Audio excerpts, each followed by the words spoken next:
This 4-year-old beggar girl says your son is in this trash bag, but when the millionaire opens it, he's shocked because this happens. Comment what you think will happen. Your opinion is very important, and subscribe to my channel to support my work. Your help is very important. A fine autumn rain turned the streets of downtown Asheville, North Carolina, into dark mirrors, reflecting the amber glow of the streetlights beginning to flicker on in the late afternoon. Theo Bennett, 52, hurried along Biltmore Avenue, his charcoal wool coat protecting him from the crisp wind sweeping down from the Blue Ridge Mountains. His deliberate, measured steps betrayed a man accustomed to controlling every aspect of his life, from the operations of his family's apple orchard to the rigid schedule he followed religiously. His hands, calloused from years spent among the apple trees, clutched a brown leather briefcase filled with documents about the upcoming harvest. The scent of apples and damp earth he always carried with him mingled with the aroma of roasted chestnuts wafting from the street vendors scattered on the corners, reminding him that another winter was approaching in the mountain region. It was then that a small figure emerged from the shadows between the historic buildings downtown. A girl who looked about 6, with tangled brown hair and clothes that had clearly seen better days, clutched a black plastic bag to her chest. Her bright, almost translucent blue eyes shone with unshed tears as she approached with hesitant steps. "Please, mister," her voice was barely a trembling whisper that was almost lost in the traffic noise. "I need to talk to you." Theo stopped, his expression instinctively hardening. After 3 years of battling the pain of losing his son, Ben, he had developed a natural resistance to anything that might disrupt his carefully constructed routine. The girl, however, didn't flinch at his stern gaze. "Your son is in this bag," she said, extending the object with small hands that trembled. Whether from cold or nervousness, he couldn't tell. The words hit Theo like a punch to the gut. The world around him seemed to slow down, the sounds of the city fading into a distant echo. His fingers loosened their grip on the briefcase, which fell to the wet sidewalk with a dull thud, scattering papers that quickly became soaked in the rain. "What did you say?" His voice was hoarse, almost inaudible. Isabel, that was the girl's name, though he didn't know it yet, took a deep breath, gathering her courage. "I found this in the trash behind the big house in the Grove Park neighborhood. It had the name Ben written on a lot of papers. I thought you'd want it back." With trembling hands, Theo took the plastic bag. It was heavy, heavier than it should be if it contained only trash. His rational mind fought against the urge to tear the package. Open right there on the street, under the curious gazes of the passers-by hurrying past. "How do you know who I am?" he asked, his voice regaining some of its usual steadiness. "Your picture was in some newspapers I found, about the orchard, and because—" She hesitated, biting her lower lip. "Because you have the same eyes as the pictures of the boy that were in the bag." Theo felt his legs weaken. Ben had the dark brown eyes of the Bennett family, a striking feature that he himself had inherited from his father and grandfather. The girl was telling the truth, at least about having seen pictures of his son. "Where do you live?" he asked, trying to organize the thoughts racing through his mind. "On the street," Isabel replied with devastating simplicity. "Me and my grandma, Connie. She's sick, but she takes care of me the best she can." The smell of rain intensified, and Theo realized that both of them were soaked. The girl, however, showed no discomfort, as if she were accustomed to situations far worse than a little cold water. "Don't you have any family? Parents?" "Never met them," she replied, wiping her nose with the sleeve of her frayed sweater. "Grandma told me my mom left me with her when I was a baby and never came back. My dad, Grandma says he doesn't even know I exist." Theo looked again at the bag in his hands. Part of him wanted to simply thank the girl and leave, retreat to the safety of his familiar routine. But there was something in the determination of those bright eyes that prevented him from ignoring the situation. "Why did you decide to look for me? You could have just thrown this away again." Isabel lowered her eyes, hesitating before answering. Because I know what it's like to lose someone important. When I lost my home and it was just me and Grandma, she was really sad about the papers we lost. Pictures, letters from my grandpa. She said they were the only things that made her remember him right. The brutal innocence of that explanation touched something deep in Theo's chest. He crouched down, getting to the girl's level, and for the first time in years allowed his mask of control to slip a little. "Thank you," he said simply. You did something very brave." "Can I ask you something?" she said with the typical curiosity of children who haven't yet learned about social boundaries. "Sure. Do you still get sad when you think about him?" The question was so direct, so devoid of malice or judgment, that Theo needed a few seconds to find the words. "Every day," he admitted. "Grandma says that's just how it is. That when we love someone for real, a part of our heart will always hurt when they're gone. But that's also how we know the love was real."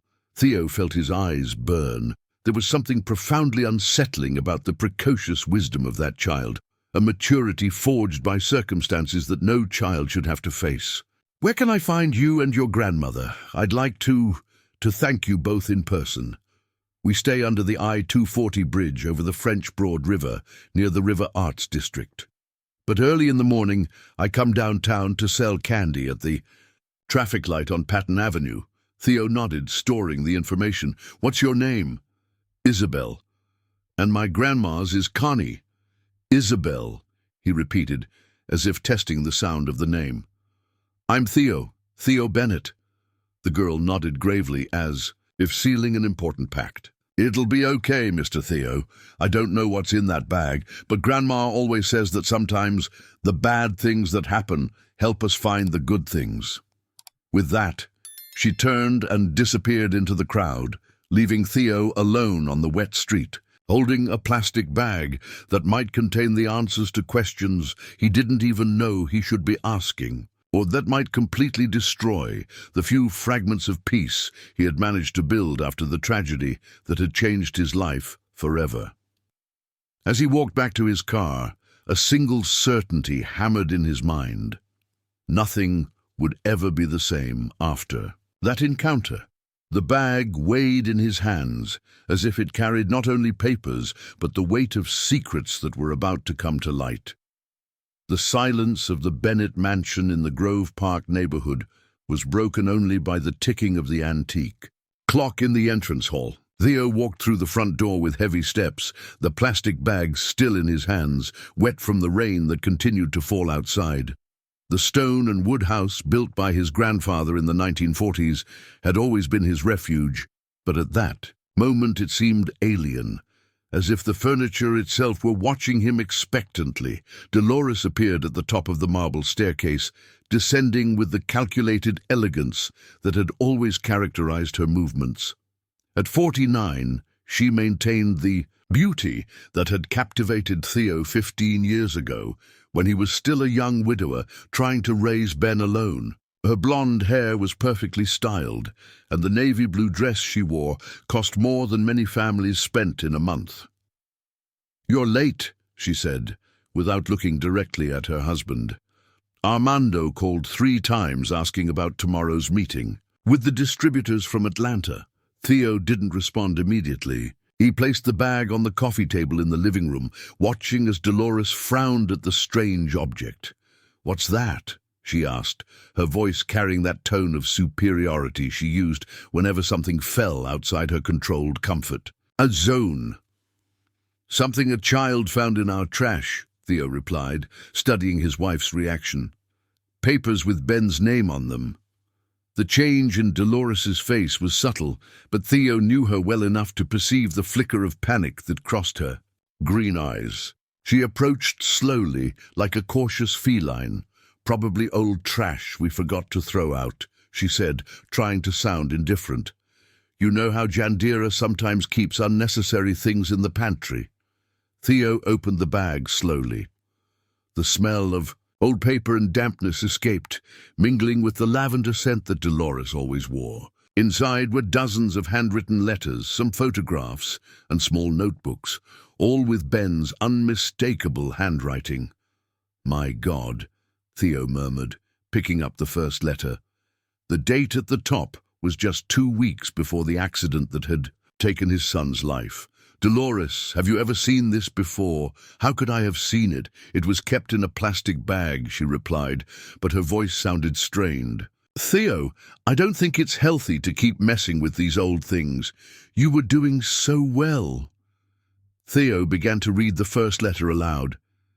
"Dad, I don't know if you'll ever read this, but I need to write because I can't talk. I've been seeing things that make me confused and sad. Dolores..." He stopped, looking at his wife. Why would he write letters to me and never give them to me? "Children do strange things," Dolores said quickly. "Ben was always very imaginative. You used to say that yourself." Theo continued reading in silence, and with each line his face grew paler. The letters described secret meetings that Ben had witnessed, whispered, conversations on the phone, lies that his stepmother told when she thought no one was listening. The name Armando appeared repeatedly, always accompanied by descriptions that made Theo's stomach churn. "He knew," Theo whispered, dropping the letter. "On the table. Ben knew about you and Armando." Dolores paled completely. "What are you talking about?" "Armando is your partner, your best friend. There's nothing between us besides..." "Dad, today I saw Dolores kissing Uncle Armando in the kitchen when you were at the orchard," Theo read from another letter. "She saw me and said that if I told you'd be very mad at me and send me away from home." The silence that followed was deafening. Dolores slumped into an armchair, her hands trembling slightly. All the veneer of sophistication had disappeared, revealing a desperate woman. "Theo, I can explain," she began, but was interrupted. "How many years?" he asked, his voice low and dangerous. "How long has this been going on? It's not what you think." "How many years?" Theo shouted, causing the crystals of the chandelier to vibrate. 3 years, Dolores whispered. "It started after Ben, after the accident." "Liar," Theo said, picking up another letter. "This one is from 6 months before he passed. He describes you two, planning a trip to Buenos Aires, a trip that I paid for, thinking you were visiting your sister." Dolores began to cry, but they weren't tears of regret. They were tears of someone who had been caught in a lie carefully constructed. "For years, you don't understand what it's like to live in this house," she said between sobs. "You're always working, always thinking about the orchard, the family legacy. I felt invisible. Armando saw me, heard me, and my son paid the price." Theo said, picking up a more recent letter. "He writes here that he tried to talk to me several times, but you always found an excuse to keep me busy. Urgent meetings, problems in production that didn't exist." Theo continued flipping through the papers, finding copies of bank documents and contracts he didn't recognize. There were money transfers to accounts he didn't know, signatures that looked like his, but that he was sure he had never made. "What is this, Dolores?" She looked at the papers and paled even more. I can explain everything." "Explain, then," he said, sitting on the edge of the coffee table, the evidence scattered between them like a battlefield. "Armando said we needed money for when we left. He knows people who can forge documents, create new identities. You were planning to run away. It wasn't a question." "Yes," Dolores whispered, "but it wasn't about the money, Theo. It was about being happy, about having a real life, not this charade we live here." Theo stood up abruptly, walking to the window that overlooked the garden where Ben used to play. The rain had stopped, but the sky remained grey and heavy. "And Ben, he was just an obstacle in the way of your happiness?" "No, I loved that boy. You know that. Loved him so much that you threatened him to keep your secret," Theo said, turning to her with a cold fury that Dolores had never seen before. He writes here that you said I wouldn't love him anymore if I knew he was spreading lies about you. Dolores rose from the armchair, trying to approach her husband, but he recoiled. Theo, please, you need to understand. Ben was confused. He misinterpreted some situations. He was an 8-year-old child, Dolores, a child who needed protection, not manipulation. At that moment, the phone rang. Dolores moved to answer it, but Theo got there first. Hello? Theo, it's Armando. We need to talk urgently. There are some things about the business you need to know before tomorrow's meeting. Theo looked at Dolores, who was as pale as a ghost. Come here now, Armando. There are some things that I need you to know. He hung up the phone and turned to his wife. He's coming here, and when he arrives, you both are going to tell me everything. Every lie, every forged document, every moment you used my son as a pawn in your game. Dolores collapsed back into the armchair. Theo, you don't understand the consequences of what you're doing. There are things involved in this situation that go beyond an affair. What things? The orchard. There are financial problems you don't know about. Armando was trying to solve. Solving how? By siphoning money? Forging my signature? Before Dolores could answer, they heard the sound of a car crunching up the gravel driveway leading to the mansion. Armando had arrived, and with him, the answers that would completely shatter the life Theo thought he knew. Armando Silveira entered the mansion with his usual confidence, his upright posture, and easy smile that had won Theo's friendship 15 years ago. At 45, he remained fit and stylish, wearing a grey blazer that matched his grey eyes. He hadn't yet realized that something was wrong, greeting Theo with his usual firm handshake. "Evening, partner," Armando said, lightly kissing Dolores's cheek, as he had done for years in front of her husband. "Sorry to bother you at home, but I need to talk about the export contracts to Canada.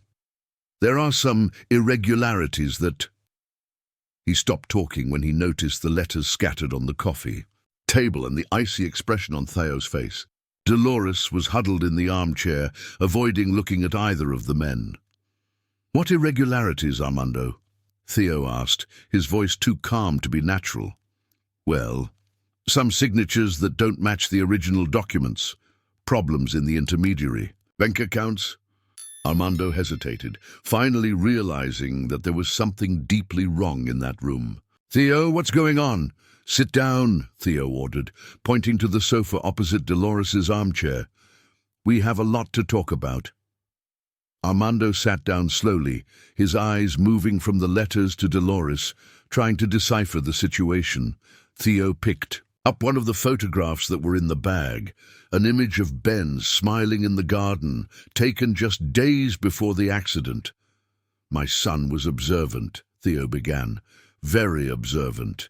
He documented some interesting things in the last months of his life." "Theo," Dolores tried to intervene, but was silenced by a cutting look from her husband. "For example," Theo continued, picking up one of the letters, "he wrote about a conversation he overheard between you two in the library 3 weeks before he passed. You were discussing accelerating the timeline because he was getting too suspicious."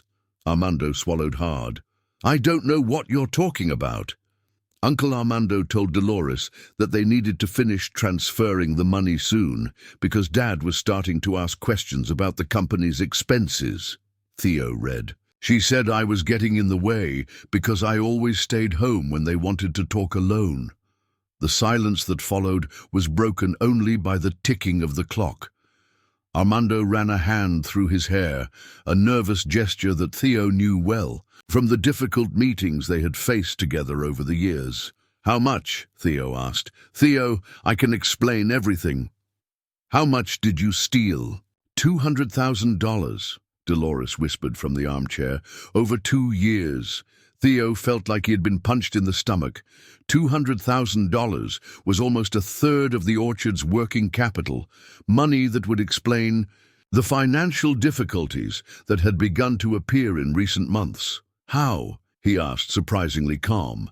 Armando stood up, walking to the window. "Fake contracts with fictitious suppliers. I created shell companies to inflate some services. Your Signature, it was digitally copied from other documents. And you, Dolores? What was your part in this? I distracted you, she admitted, without raising her eyes. I created emergencies, domestic problems that needed your attention when Armando needed time to alter the documents. Theo slumped onto the sofa, the reality of the betrayal expanding in his mind like ink in water. It wasn't just an affair. It was an elaborate conspiracy that had lasted for years. Why, Armando? We were friends since college. I trusted you like a brother. Armando turned around, and for the first time, Theo saw something he had never noticed before in his partner's eyes, deep, long-standing resentment. Because you never saw me as an equal, Armando said, his voice full of bitterness. You were always the heir to the tradition, the owner of the land, the man with the important last name. I was just the talented employee you kept around. You were my partner, a minority partner. You always made the final decisions, always had the last word, and when you decided to ignore me, I simply had to accept it. Theo shook his head, incredulous. So all this was for money and wounded ego? It was for freedom, said Dolores, finally looking at her husband. Freedom to leave this house where I feel like a decorative object. Freedom to be with someone who sees me as a person, not as the perfect wife to entertain clients. And Ben? Where did he fit into your plans for freedom? Armando and Dolores exchanged a look that did not go unnoticed by Theo. There was something more, something that had not yet been revealed. Talk, Theo ordered. Ben was starting to ask questions, Armando said slowly. He asked me once why I visited you so often when you were traveling. Another time, he found some papers in my briefcase and asked why his name was on company documents. His name? We were planning to take Ben with us, Dolores admitted. I knew you'd never let us go if we tried to take your son, so you were going to kidnap him. It wasn't kidnapping, Armando exclaimed. We were going to go far away, start a new life. Ben would stay with me and Dolores. He would be our son. The room began to spin around Theo. The magnitude of the betrayal was greater than he could have imagined. They weren't just stealing his money and destroying his marriage. They were planning to steal his son. On the night of the accident, Theo said, his voice almost a whisper, "Where were you?" Another heavy silence. Dolores began to cry again, but this time they were tears of real panic. Dolores had given Ben a sedative, Armando said. He was very agitated, threatening to tell you everything when you got back from the trip to Toronto. She thought he would sleep until morning. But he woke up, Dolores continued between sobs. He was confused, dazed. He said he was going to call you, that he couldn't keep secrets anymore. I tried to convince him to wait until you got back, but he grabbed the car keys. And you let an 8-year-old boy, under the influence of sedatives, drive. We tried to stop him, Armando shouted. But he locked the car and drove out of the garage before we could do anything. We followed him, trying to get him to stop. Theo stood up slowly, the final truth revealing itself like a wound opening. You were chasing my son when he crashed the car. It was an accident, Dolores whispered. We never wanted him to get hurt. But you did nothing to save him. The silence confirmed the accusation. Theo looked at the two traitors in front of him, seeing them for the first time as they really were. Not just adulterers and thieves, but responsible for the loss of his son. Get out of my house, he said, his voice low but full of unwavering authority. Theo, we need to talk about how to resolve this, Armando tried. There are ways to return the money, to fix things without a scandal. Get out! Dolores rose from the armchair, trembling. Theo, I'll get my things. No, you leave now, with the clothes on your back. Everything in this house was bought with the money you stole, or with my son's blood. You have no right to anything here. Armando tried to approach. Be reasonable, Theo. We can... If you don't leave now, I'll call the police. And when they arrive, I'm going to hand over all these letters and documents. You can explain to a detective how an 8-year-old boy died trying to report the crimes you committed. The threat had the desired effect. Armando took Dolores by the arm and guided her towards the door. Before leaving, she turned around. Last time, Theo, please don't destroy your life because of something that can't be changed anymore. My life was already destroyed 3 years ago, he replied, by you two. The door closed with a definitive sound, leaving Theo alone in his empty mansion, surrounded by the letters of a son who had died trying to protect him from a truth that hurt more than any physical injury could hurt. The 3 days that followed passed like a blur of pain and insomnia for Theo. He wandered through the empty mansion like a ghost, Ben's letters scattered on the living room table, rereading each word as if he could find some clue that explained how he hadn't noticed his son's suffering. The house, once a symbol of prosperity and family tradition, now seemed like a mausoleum filled with tainted memories. On the morning of the 4th day, when the fine rain returned to fall on Asheville, Theo remembered the girl, Isabel, the brave child who had brought the truth to him, living under a bridge while he drowned in self-pity in his stone mansion. He put on a simple jacket and drove to the city center, parking near Patton Avenue. It didn't take long to find her at the traffic light, exactly where she had said she would be. Her brown hair was tied in a messy ponytail, and she held a box of colorful candies, offering them to the drivers who stopped at the red light. Isabel, he called, getting out of the car. She turned and a genuine smile lit up her face when she recognized him. "Mr. Theo, did you read the papers?" "I did," he replied, crouching down to her level. "And you were right. They were very important."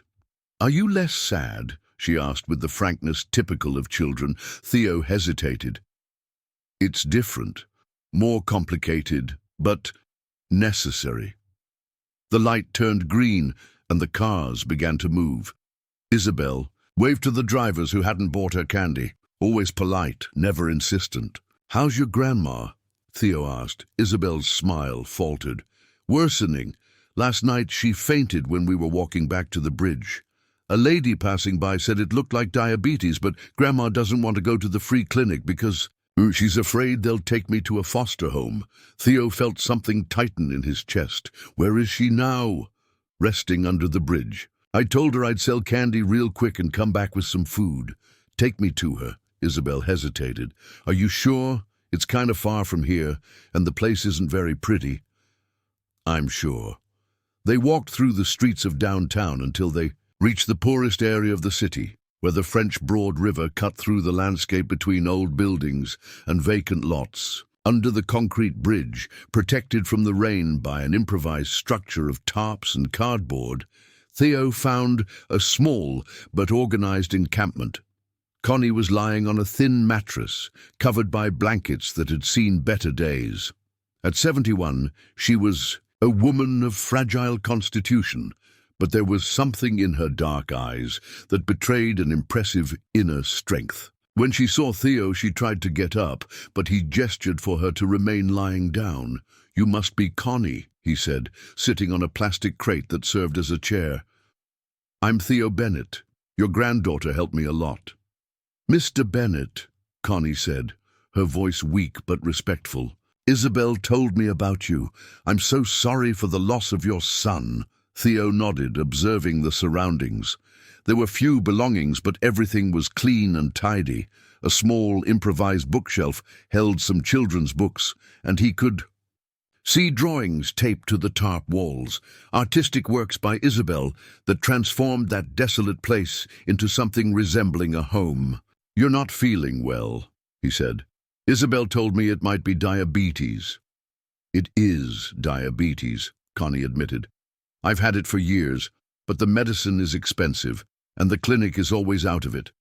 I've managed to control it with teas and being careful with the food, but lately, it's been harder to get food, Theo finished, watching as Isabel sat next to her grandmother, taking her hand affectionately. We don't want to bother anyone, Connie said quickly. Isabel is a hard-working girl. She sells her candies. Helps some people with small jobs. We manage. I'm sure you do, Theo replied.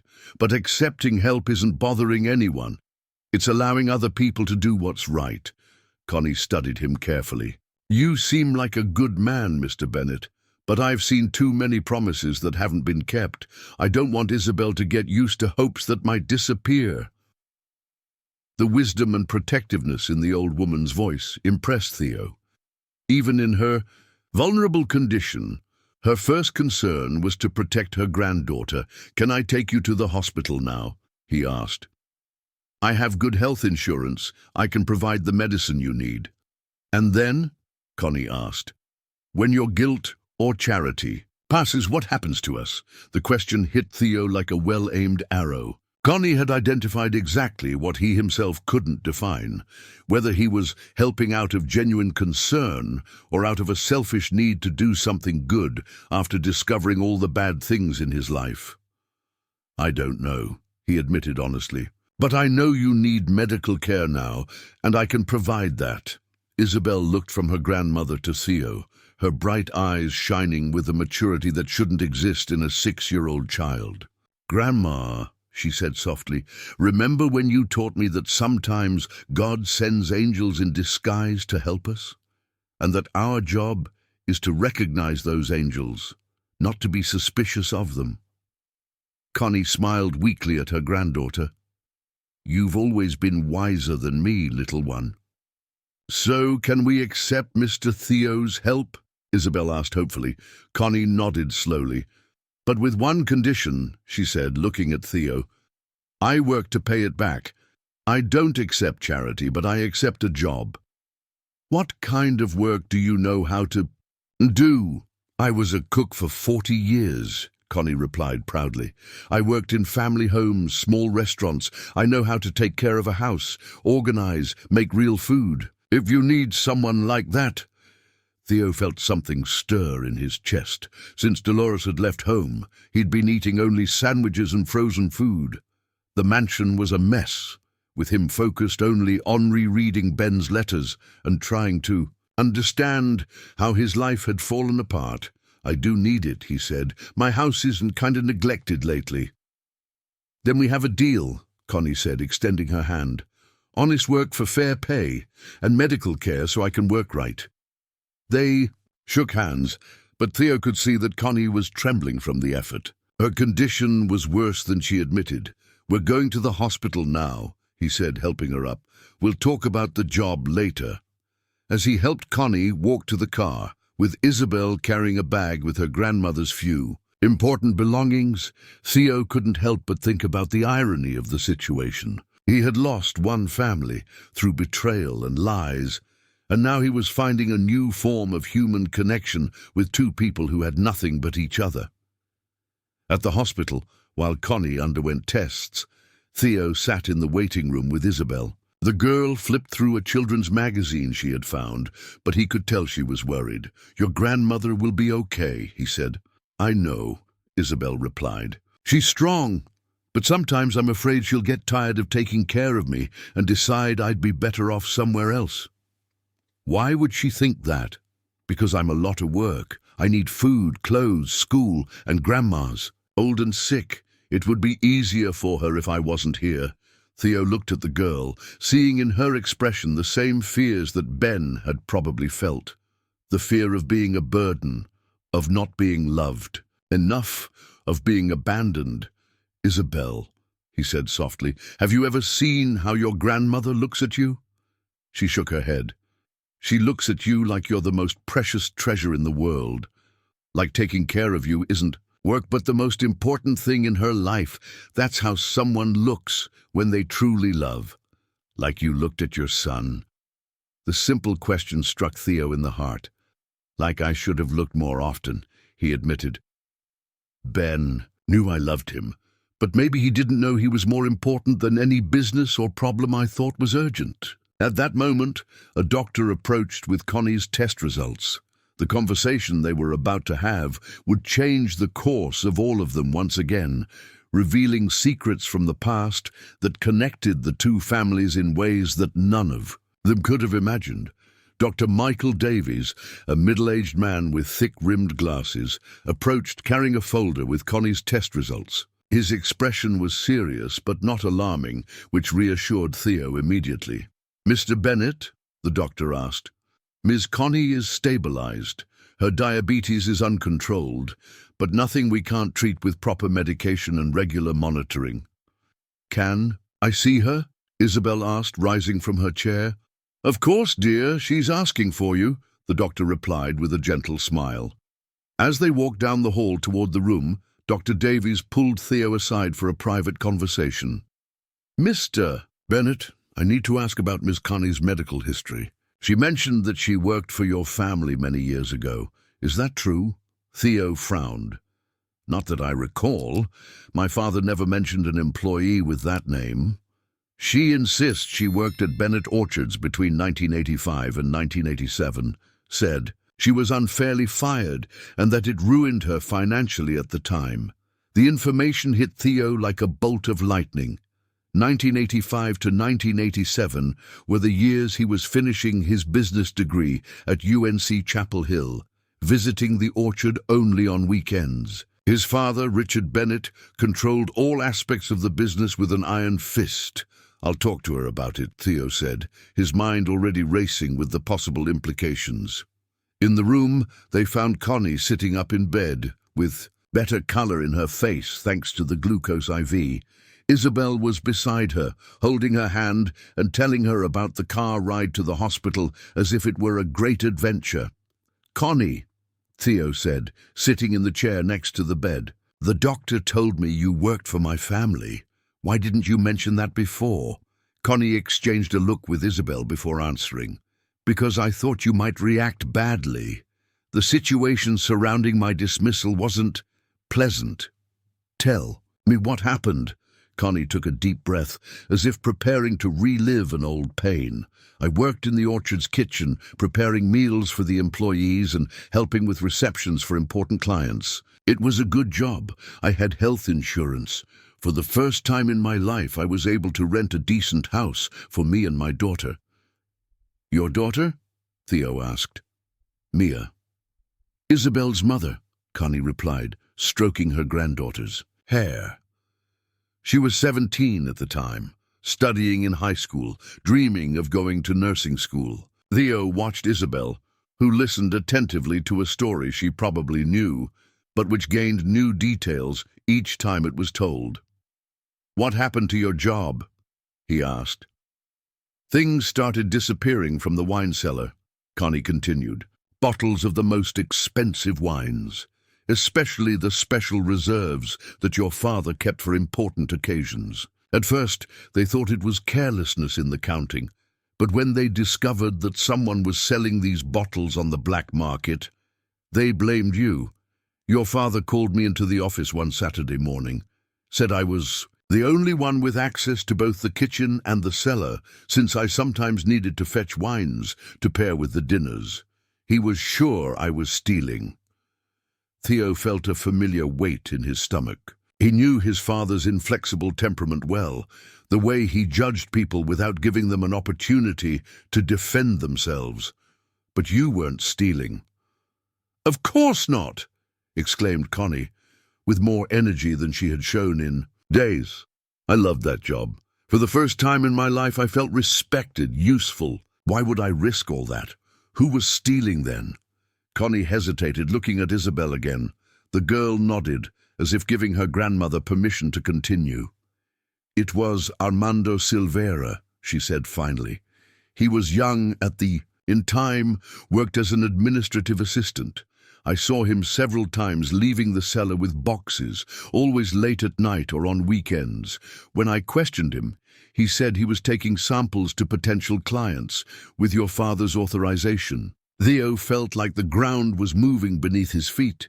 Armando had worked for the Bennets for much longer than he had imagined, and apparently his tendency towards dishonesty was also older.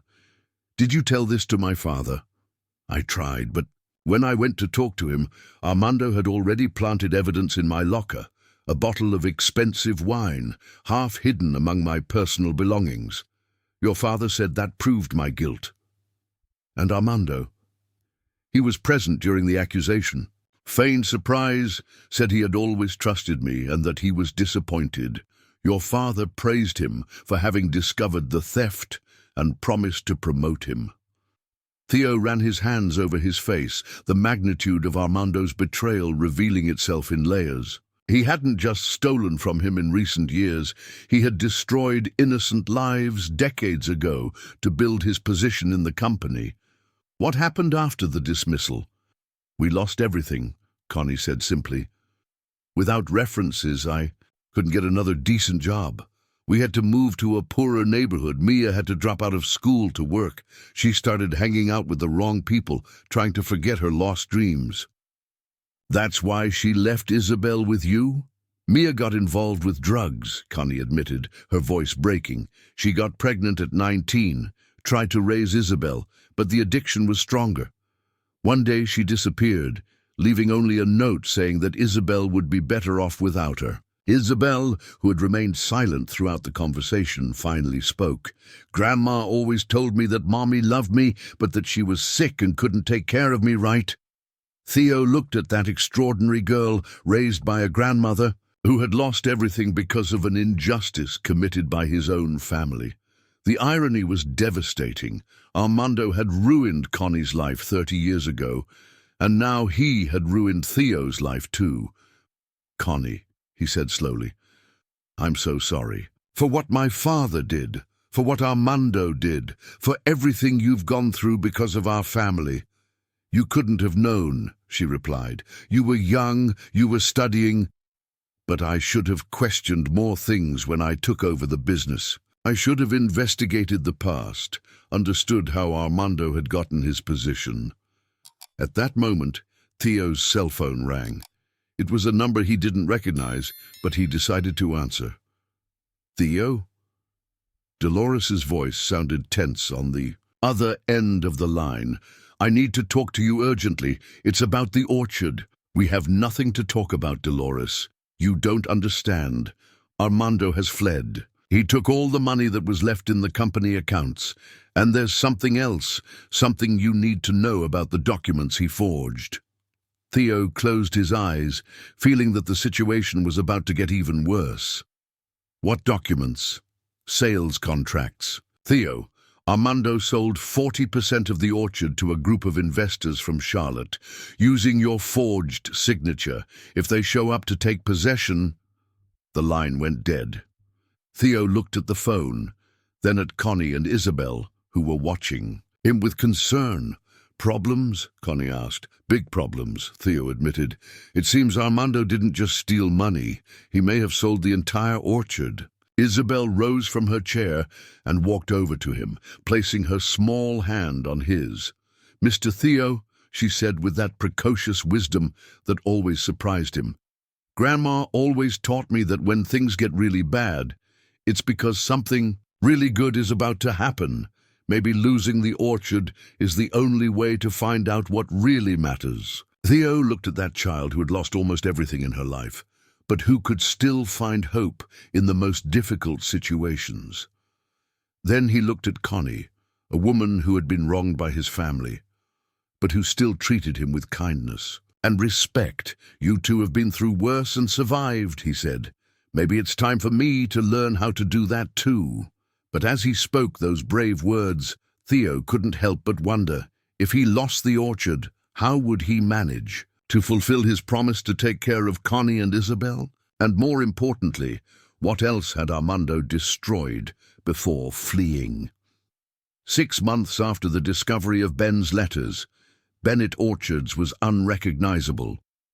The lawyers had managed to partially annul the fraudulent contracts that Armando had signed, but the process had cost almost everything that remained of the company. Theo had had to sell half of the land and drastically reduce production, keeping only the oldest and most productive vineyards. The stone mansion had also changed. Connie, completely recovered thanks to proper medical treatment, had transformed the house into a real home. The aroma of homemade bread and traditional southern stews had replaced the cold silence that dominated the rooms after Dolores's departure. Isabel, now enrolled in the local school, had filled the walls with her drawings and the house with her laughter. Theo was in the office, organizing the few papers that remained from the business, when he heard animated voices coming from the kitchen. Connie was teaching Isabel how to make apple pie, a traditional American recipe, and the girl was asking 1,000 questions about each ingredient. "Why does the dough need to rest, Grandma?" "Because sometimes things need time to get just right, little one. Just like people." Theo smiled, listening to the simple wisdom that Connie always managed to extract from the most commonplace situations. In recent months, he had learned more about patience and true priorities than in his entire previous life. The phone rang, interrupting his thoughts. It was Dr. Davies, the doctor who was taking care of Connie. "Mr. Bennett, I have good news. Miss Connie's follow-up exams are excellent. Her diabetes is completely controlled, and she's healthier than many people half her age." "I'm very happy to hear that," Theo replied sincerely. "There's something else," the doctor continued. "Ms. Connie asked me to give you something personally, said it was important. Could you stop by the hospital this afternoon?" Intrigued, Theo agreed and hung up the phone. Connie had become a fundamental person in his life, but she still kept some mysteries about her past that he respected without questioning. That afternoon, in Dr. Davies' office, Connie handed Theo a small, worn wooden box. "This box belonged to my late husband," she said. "He was a carpenter and worked on the construction of the original Bennett orchards in the 1940s. He always kept some things from that time." Theo opened the box carefully. Inside were old black-and-white photographs, yellowed documents, and a sealed letter with his name written by hand. "What is this, Connie?" "Evidence that my husband kept about the true history of your family," she said gently. "After everything we've been through together, I thought you deserved to know the complete truth." Theo picked up the photographs first. They were images of the construction of the orchard, showing workers amidst the construction. In one of them, he recognized his grandfather, still young, next to a man he didn't know. "Who is this man next to my grandfather?" "Antonio Ferreira," Connie replied. "The real founder of the orchard." Theo's world seemed to spin again. "What do you mean, the real founder?" "Read the letter," Connie said softly. "My husband wrote it before he passed, but he never had the courage to deliver it. He left it to me to decide when would be the right time." With trembling hands, Theo opened the envelope. The letter was handwritten with careful calligraphy. "Mr. Bennett, if you are reading this letter, it is because your life has reached a point where the truth has become more important than appearances. I worked on the construction of Bennett orchards and witnessed things that have always disturbed me. Your grandfather, Richard Bennett, didn't found the orchard alone. He was partners with Antonio Ferreira, a Portuguese immigrant who brought the winemaking techniques and the initial capital for the business. For reasons I never fully understood, your grandfather managed to remove Antonio's name from all legal documents, becoming the sole owner. Antonio died poor and forgotten, but he left a daughter. That daughter was named Maria Ferreira, and later married a man with the last name Silva. My wife's maiden name was Maria Ferreira Silva." Theo stopped reading, looking at Connie in disbelief. "You're Antonio Ferreira's granddaughter," she completed. "The orchard you inherited should have been partially mine by blood, right?" The revelation hit Theo like a lightning bolt. For months, he had blamed himself for not noticing the betrayals around him, and now he discovered that his own family inheritance was built on injustice. "Why are you telling me this now?" he asked. Because I wanted you to know that my decision to work for you wasn't based solely on need, Connie replied. It was a conscious choice to forgive and build something new. The mistakes of the past don't have to define the future. Theo finished reading the letter, which detailed how his grandfather had used political influence and forged documents to take full possession of the orchard. The irony was bitter. Armando had learned his forging techniques following a family tradition of dishonesty. "What do you want me to do with this information?" Theo asked. "Nothing," Connie replied simply. "I just want you to know that sometimes the losses that seem to destroy everything are actually opportunities to start over the right way." That night, Theo had dinner with his new family in the mansion's kitchen, no longer in the formal dining room where he used to eat alone. Isabel recounted her presentation at school, where she had spoken about the history of German immigration in Asheville. Connie served her special pot roast, which had become everyone's favorite dish. "Mr. Theo," Isabel said suddenly, "I dreamed about Ben yesterday." Theo stopped eating. In recent months he had learned to talk about his son without feeling only pain, but the name still moved him. "What did he say in your dream? That he was happy because you had found a new family, and that now you smile for real, not just out of politeness." Theo felt his eyes burn. It was true.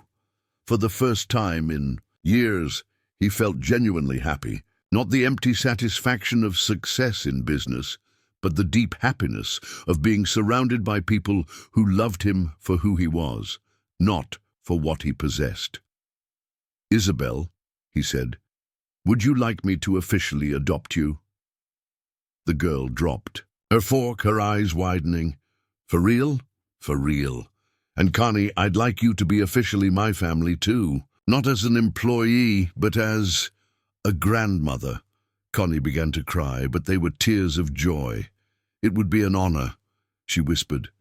3 months later, the adoption papers were finalized.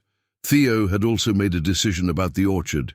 He officially registered Connie as an honorary partner, publicly recognizing her family's right to part of the business. The small orchard that remained after the crisis would be managed as a true family business. Dolores had left town after the scandal, and Armando had been arrested when he tried to use forged documents to leave the country. Justice was running its course, but Theo had discovered that revenge didn't heal wounds, only love did. On a Sunday afternoon, the three were in the mansion's garden. Isabel played among the apple trees, helping Theo check the apples developing. For the next harvest, Connie read a book under the shade of the grape arbor that Antonio Ferreira had planted 80 years ago. "Daddy Theo," said Isabel. She had started calling him that naturally. "Do you think Ben would be happy with our family?" Theo looked at the daughter he had chosen, then at the wise woman who had become his adoptive mother, and finally at the small orchard that was no longer a symbol of status, but of a new beginning. "I think he would be very proud," Theo replied, "because I finally learned the lesson he tried to teach me through those letters." "What lesson?" "That family isn't about blood or inheritance. It's about choosing to love people and be present for them every day." Isabel smiled and went back to playing among the apple trees. Connie closed her book and joined them, watching the sunset paint the sky orange over the mountains.